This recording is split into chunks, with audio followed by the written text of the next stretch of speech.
अंशतः अनुदानित शाळांमधील शिक्षकांच्या आंदोलनाला विरोधी पक्षांचा पाठिंबा. शिक्षकांच्या आक्रमकतेनंतर सरकार नरमलं. वाढीव टप्पा अनुदानाचा निर्णय होऊन 9 महिने झाले तरी सरकार शिक्षकांच्या हक्काचे पैसे का देत नाही?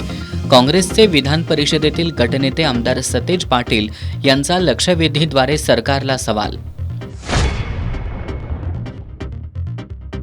केंद्र सरकारच्या श्रमसंहितेविरोधात कामगारांच्या देशव्यापी संपाला कोल्हापूर जिल्ह्यातून पाठिंबा.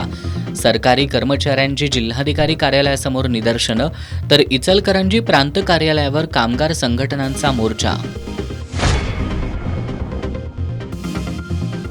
वाढीव टप्पा अनुदान, जुनी पेन्शन या प्रमुख मागण्यांसाठी 11 जुलैला जिल्ह्यातील शाळा बंद ठेवणार. कोल्हापूर जिल्हा शैक्षणिक व्यासपीठाचा निर्णय. आणि कोल्हापूर जिल्ह्यात महाराष्ट्रीय बेंदूर सण पारंपरिक उत्साहात साजरा.